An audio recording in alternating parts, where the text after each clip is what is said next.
आदरणीय रामकिशन पासी जी, नीरज पासी जी, रामेश्वर आजाद जी, आधा सम्राट श्रीमती रश्मि रावत जी, श्रीमती किरण रावत जी, सिद्धार्थ पासी जी, अनुज रावत जी, जो हमारे साथ इलाहाबाद से चलकर आए, अरुण कुमार भैया जी, चंद्रशेखर पासी जी, राजेश पासी जी, सुनील पासी जी, रवि प्रकाश पासी जी, सतीश पासी जी एवं मध्य प्रदेश से चलकर आए रामू बोरासी बाबा जी। साथियों, आज हम महान स्वतंत्रता संग्राम सेनानी, जवान पेशा एक्ट मुक्तिदाता, संविधान सभा के सदस्य बापू महाशय मसूरिया दीन जी का जन्म दिवस मना रहे हैं। मित्रों, आज जो दौर चल रहा है, आज के दौर में हमारे समाज के नौजवान पढ़ लिख कर अपने इतिहास, अपने छुपे हुए इतिहास को जगाने का काम कर रहे हैं। अपने समाज के लोग, पासी समाज के राजाओं, महाराजाओं एवं महापुरुषों का मैं सभी लोगों से विनम्र निवेदन करता हूं कि आप लोग थोड़ा समय दें। अभी 10 मिनट का, अभी पानी इतनी देर नहीं है जो आप लोग भागने का काम कर रहे हैं।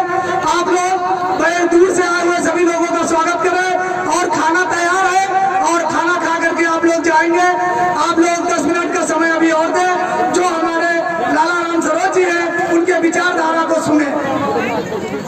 साथियों, आज हमारे समाज की जागरूकता है कि हमारे समाज के लोग अपने समाज के राजाओं, महाराजाओं, महापुरुषों का जन्म दिवस मनाने का काम कर रहे हैं, उन्हें सम्मान देने का काम कर रहे हैं, उनकी विचारधारा को समाज तक पहुंचाने का काम कर रहे हैं। लेकिन दुख इस बात का है दोस्तों कि हमारे अपने ही समाज के कुछ ऐसे मानसिक गुलाम किस्म के लोग हैं जो हमारे राजाओं, महाराजाओं, जो हमारे समाज के महापुरुषों पर और हमारे इतिहास पर प्रश्न चिन्ह उठाने का काम करते हैं। वो कहते हैं कि जब पासी समाज के लोग राजाओं और महाराजाओं के वंशज थे तो आज वो गरीब कैसे हो गए।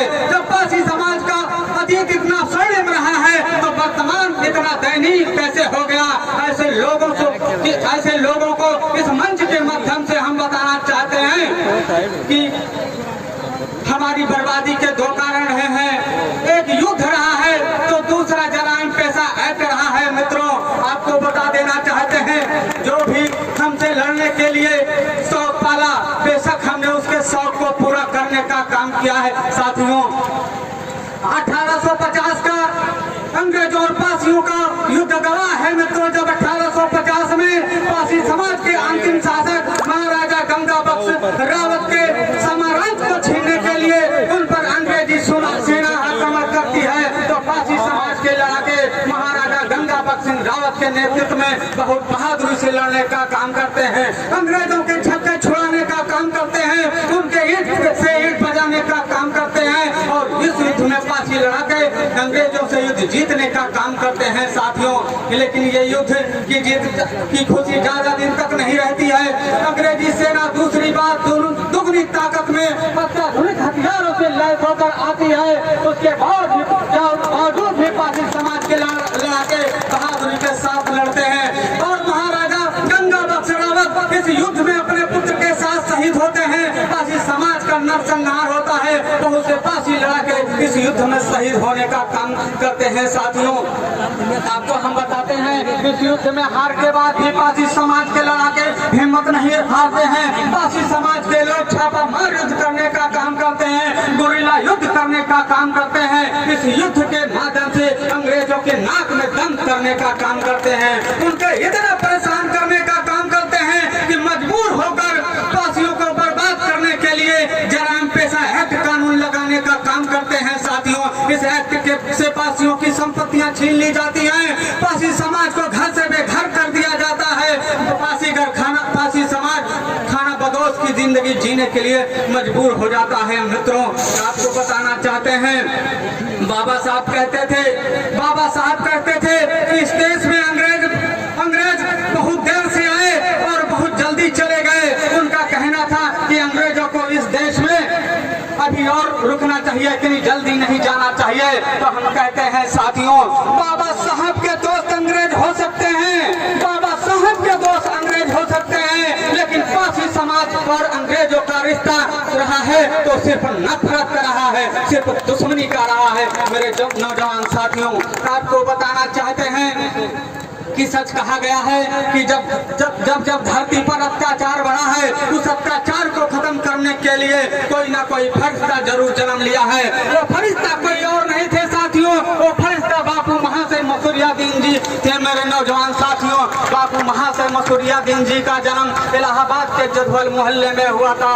बापू महाशय मसूरियादीन मिडिल की शिक्षा ग्रहण करने के बाद अपनी पढ़ाई को छोड़कर इस मातृभूमि को आजाद कराने के लिए अपने सर पर कफन बांधकर क्रांतिकारियों के साथ कदम से कदम मिलाकर संघर्ष करने लगते हैं। मित्रों, अपने संघर्ष के दौरान वो कई बार जेल जाते हैं। अपने जीवन में बापू महाशय मसूरियादीन जी 9 वर्ष तक जेल में रहते हैं और इसी बीच जब वो जेल में रहते हैं तो उनकी पत्नी का देवसान हो जाता है और मिट्टी में सम्मिलित होने के लिए जब दरखास्त दिया जाता है तो अंग्रेज उनके सामने एक शर्त रखते हैं कि बापू महाशय मसूरियादीन जी को पति की अर्थी में सम्मिलित होने के लिए तभी अनुमति दी जाएगी जब वो आश्वासन दे, वो शपथ दे कि आज के बाद आजादी के आंदोलन में शरीक होंगे।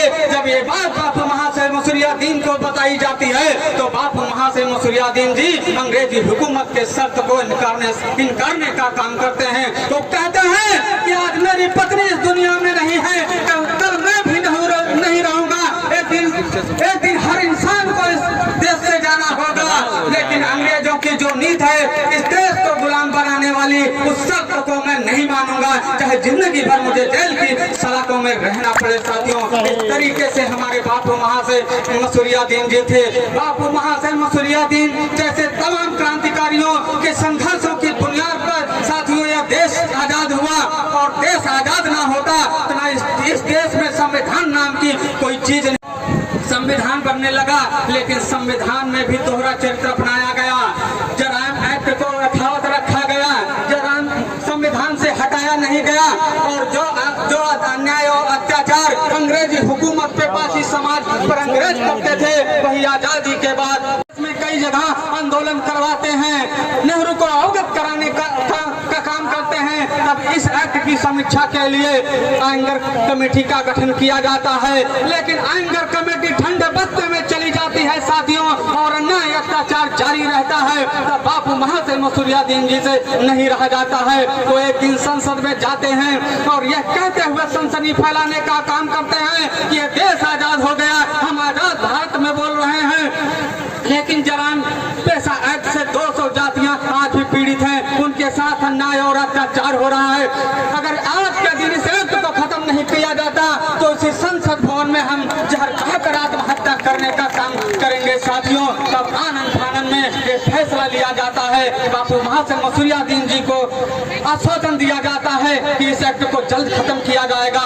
तब 31 अगस्त 1952 को मित्रों ये एक्ट खत्म होने का काम पंडित जवाहरलाल नेहरू जी करते हैं। साथियों, हम आपको बताना चाहते हैं बापू महाशय मसूरियादीन जी के संघर्षों, त्याग और बलिदान से हम नौजवानों को ये सीख मिलती है कि आपकी लड़ाई कोई दूसरा लड़ने नहीं आएगा, आपकी लड़ाई आप खुद लड़नी पड़ेगी, अपनी लड़ाई लड़ने के लिए खुद आगे आना पड़ेगा। साथियों, इसलिए हम समाज के नौजवान साथियों, समाज के बुद्धिजीवियों, किसानों, मजदूरों से यह आह्वान करते हैं कि साथियों परिवर्तन के पथ पर अपने कदम को आगे बढ़ाते हुए साथियों बेहतर से बेहतर की तलाश करो। मिल जाए नदी तो समंदर की तलाश करो, टूट जाता है शीशा हर एक पत्थर से, टूट जाए पत्थर ऐसा शीशा तलाश करो। धन्यवाद साथियों। इन्हीं शब्दों के साथ हम अपनी बात को समाप्त करते हैं, क्योंकि बरसात होने वाली है। अभी बहुत सारे वक्ता हैं और संचालक महोदय का आदेश भी हो रहा है। धन्यवाद साथियों।